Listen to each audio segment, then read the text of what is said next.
Michael Patterson sat alone in the corner booth of the Golden Star Diner, nursing a cup of coffee that had long gone cold. Outside, snow fell gently on Christmas Eve, and the streets of downtown were nearly empty. Most people were home with their families where they belonged. But Michael had nowhere to go. At 57, he had everything money could buy and nothing that truly mattered. His salt and pepper hair was impeccably styled, and his tailored black suit probably cost more than most people made in a month. Patterson Industries was a household name. His tech innovations had changed the world, and his net worth was measured in billions. But none of that could fill the emptiness that had consumed him. Since his wife, Sarah, died 3 years ago, they'd never had children. Sarah couldn't, and they'd talked about adoption, but somehow the years had slipped away, consumed by business deals and travel and the relentless pursuit of success. And now Sarah was gone and Michael was utterly alone. He'd sent his household staff home for the holiday. His brother's family had invited him to their celebration in Colorado, but Michael had declined. He couldn't bear the thought of being surrounded by happy families, of watching children open presents while he sat there, a reminder of all he'd lost and never had.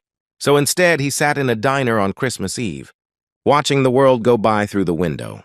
The place was nearly empty, decorated with slightly worn garlands and a small artificial tree in the corner. It was a far cry from the lavish holiday parties he usually attended, and somehow that felt right. He didn't deserve joy. He didn't deserve celebration. The bell above the door chimed, and Michael glanced up out of habit. A young woman entered, shaking snow from her blonde hair. She wore a cream-colored coat that had seen better days, with visible tears and patches. Behind her came a little girl, perhaps 6 or 7, with the same blonde hair pulled back in a ponytail. The child wore a green sweater that looked hand-knit and sturdy boots. The woman's face was drawn and tired, with worry lines that seemed too deep for someone who couldn't have been more than 30. But when she looked at her daughter, her expression softened with unmistakable love. They slid into a booth across the diner from Michael, and he watched as the woman pulled out a small purse and carefully counted coins. The little girl sat quietly, her eyes taking in the diner's Christmas decorations with wonder.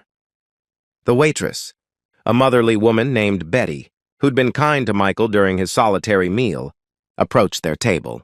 Michael couldn't hear the conversation, but he saw the woman point to the menu, then say something while gesturing to her daughter. Betty nodded and walked away. A few minutes later, Betty returned with a single plate of pancakes, a glass of milk for the child, and a cup of water for the mother. Michael watched as the woman cut the pancakes carefully and placed the plate in front of her daughter. "Eat up, sweetheart," he heard her say softly. "But, Mommy, what about you?" the little girl asked, her voice carrying across the quiet diner. "I already ate, baby." "This is all for you." It was a lie, and Michael knew it. He'd watched the woman count her coins. She'd had just enough for one meal, and she'd given it to her child. The little girl looked uncertain, but she picked up her fork and began to eat. The woman watched her with such tender devotion that Michael felt something crack inside his chest. When was the last time someone had looked at him like that? When was the last time he'd mattered to anyone beyond what his money could do for them? He signaled Betty over to his booth. "That woman and child," he said quietly, nodding toward them. "I'd like to pay for their meal, and I'd like you to bring the mother a full dinner as well. The best thing on your menu. Don't tell them it's from me." Betty smiled warmly. "That's very kind of you, Mr. Patterson. I'll take care of it." A few minutes later, Betty appeared at the woman's table with a steaming plate of roast turkey, mashed potatoes, vegetables, and fresh bread. "The gentleman over there wanted you to have this," Betty said, gesturing toward Michael before he could stop her. The woman's eyes widened, and she looked over at Michael with an expression of shock and gratitude. "I can't accept that," she said, but her voice wavered. "I don't have enough money to—" "It's already paid for," Betty said firmly, "and it would be a shame to let it go to waste. Merry Christmas." The woman's eyes filled with tears. She looked at Michael again, and he saw her mouth the words, "Thank you." He nodded awkwardly, uncomfortable with the gratitude. It was such a small thing. Why did it feel so significant? The woman ate slowly, savoring every bite, and Michael found himself unable to look away. There was something about her, about them, that pulled at him. The little girl chattered happily between bites, and occasionally the mother would smile, though the worry never quite left her eyes. When they finished eating, the woman carefully gathered their things and approached Michael's booth. Up close, he could see that she was even younger than he'd thought, with delicate features and eyes the color of honey. The little girl held her hand tightly. "I'm sorry to intrude," the woman said, her voice soft and slightly rough, as if she'd been crying recently. "I just wanted to thank you properly. That was incredibly kind. You have no idea what it meant to us." "It was nothing," Michael said, and realized how dismissive that sounded. "I mean, I'm glad I could help. It's Christmas Eve. No one should go hungry." "I'm Claire," the woman said. "And this is my daughter, Lily." "Hello," Lily said shyly, then added, "You're sitting all alone. Don't you have family?" "Lily," Claire said, embarrassed. But Michael found himself answering honestly. "No, I don't. Not anymore." Lily's face fell. "That's sad. Everyone should have family at Christmas." Claire touched her daughter's shoulder gently. "We should let this gentleman enjoy his evening. Thank you again, Mr. Patterson. Michael Patterson. And actually," he surprised himself by continuing, "if you don't mind my asking, where are you headed tonight? Forgive me for being presumptuous, but you look like you might need help." Claire's face flushed and she looked down. "We're fine. We have a place to stay." It was another lie, Michael realized. He recognized it because he'd become so good at spotting lies over the years in business. "Please," he said gently. "I don't mean to pry, but it's Christmas Eve, and it's freezing outside. If you need help, I have the means to provide it." Claire's composure cracked and tears spilled down her cheeks. Lily pressed close to her mother's side, looking frightened. "I'm sorry," Claire whispered. "I'm trying so hard to hold it together, but it's been such a difficult year." "Please sit down," Michael said, gesturing to the empty seat across from him. "You don't have to tell me anything. But if you want to talk, I'm a good listener." Claire hesitated, then slid into the booth, pulling Lily in beside her. For a moment, she just sat there, struggling to compose herself. Then the words came tumbling out. "I lost my husband 11 months ago, Daniel. He had a heart attack." "He was only 32. We didn't have much life insurance. And I've been trying to keep us afloat. But I lost my job 3 weeks ago when the company downsized. I've been looking for work, but it's Christmas, and no one's hiring right now. We lost our apartment 5 days ago because I couldn't make rent. We've been staying in my car, but it broke down this morning, and I couldn't afford to fix it.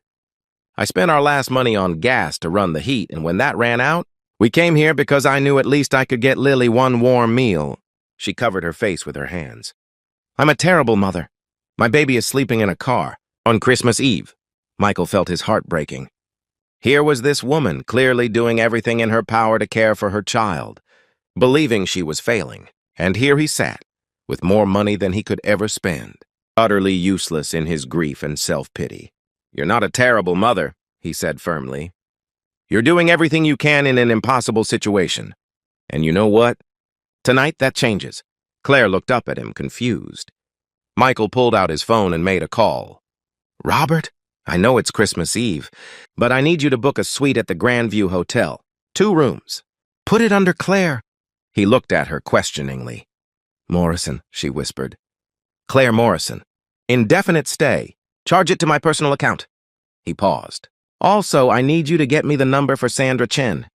Yes, I know it's late. It's important." He ended the call and looked at Claire, who was staring at him in disbelief. "The hotel will be ready in half an hour. You and Lily will have a warm place to stay for as long as you need. Tomorrow is Christmas, so we'll let you rest and celebrate the day. But the day after, I'd like you to meet with Sandra Chen. She's the director of human resources at Patterson Industries. We can find a position for you." "I don't understand," Claire said, shaking her head. "Why would you do this for us? You don't even know us." Michael was quiet for a moment, thinking about how to answer. Finally, he said, "My wife Sarah died 3 years ago. We never had children. For 3 years, I've been going through the motions, building my company bigger and bigger, making more money, but none of it means anything. Tonight, I was sitting here feeling sorry for myself, drowning in my own loneliness. And then I watched you give your daughter the only meal you could afford. I watched you lie to her so she wouldn't feel guilty for eating. I watched you show more love and selflessness in 5 minutes than I've shown in 3 years. You reminded me of something I'd forgotten. What's that? Claire asked softly. That love is what matters. Not money, not success. Love. You have so little, but you're so rich. And I have everything, but I'm bankrupt in the ways that count. He smiled sadly. So maybe you're not the only one being helped tonight. Maybe I need this as much as you do. Maybe more. Lily, who had been listening quietly, suddenly spoke up. Are you lonely? Lily, Claire said again, but Michael held up his hand. Yes, he told the little girl honestly. I'm very lonely. Lily thought about this seriously, then said, You could spend Christmas with us. Mommy always says Christmas is better when you share it. Michael looked at Claire, who had tears streaming down her face again. She's right, Claire said. If you'd like to join us, we'd be honored. And so on Christmas Eve, Michael Patterson found himself doing something he never would have imagined. After getting Claire and Lily settled into their hotel suite, he returned with bags of Chinese takeout from the only restaurant open late, along with a small Christmas tree he'd convinced a street vendor to sell him, and a few wrapped presents he'd frantically purchased from a 24-hour drugstore. They decorated the tree together in the hotel suite, Lily's eyes shining with wonder. They ate their Chinese food picnic style on the floor, and as midnight approached, Michael sat on the couch with Lily, falling asleep against his shoulder while Claire hummed a soft Christmas carol. Thank you, Claire said quietly. You've given us more than a room and a job. You've given us hope. Michael looked down at the sleeping child, so peaceful and trusting, and felt something shift inside him. For the first time in 3 years, the crushing loneliness had lifted. He felt alive again. He felt needed. I think you've given me something too, he said. I think you've reminded me why life is worth living. The months that followed were transformative for all of them. Claire started working at Patterson Industries in the marketing department, where her creativity and dedication quickly made her invaluable. Michael set her up with a comfortable apartment and helped her get a reliable car. But more than the material help, he became part of their lives. He attended Lily's school plays and helped her with homework. He took them to museums and parks and baseball games. He taught Lily to ride a bike and was there when she lost her first tooth. When Claire's car broke down, he was the one she called. When Lily had nightmares about losing her mother the way she'd lost her father, Michael was there to reassure her that Claire was healthy and safe. Somewhere along the way, without anyone quite noticing when it happened, they became a family. Not in the traditional sense, perhaps, but in all the ways that truly mattered. Claire and Michael grew closer, bonded first by gratitude and circumstance, but gradually by something deeper. They had long conversations late at night about life and loss and hope. They laughed together. They grieved together, Michael for Sarah and Claire for Daniel, helping each other heal. One evening, nearly a year after that Christmas Eve, Michael took Claire and Lily to dinner at a nice restaurant. Lily was chattering about her upcoming birthday party, and Claire was laughing at her daughter's enthusiasm, and Michael looked at them both and felt overwhelmed with love. After dinner, as they walked through the park, Lily ran ahead to look at a fountain. Michael took Claire's hand, stopping her. I need to tell you something, he said. Claire looked up at him, her honey-colored eyes warm. What is it? A year ago, I was the most successful, most miserable man in the world. I had everything except a reason to get up in the morning. And then I met you and Lily, and everything changed. You didn't just let me help you. You helped me. You both did. You gave me back my life. Michael, Claire started, but he continued. I'm not saying this because I expect anything in return. I just need you to know how much you mean to me. How much you both mean to me. I love you, Claire. And I love Lily like she was my own daughter. You've made me want to live again. Claire's eyes filled with tears, but she was smiling. Do you know what Lily told me last week? She asked softly. Michael shook his head. She said she wished you could be her daddy. Not instead of Daniel, she's very clear about that. But in addition to, she said she has 2 daddies now, one in heaven and one here, and that makes her extra lucky. Michael felt tears sting his own eyes. What did you tell her?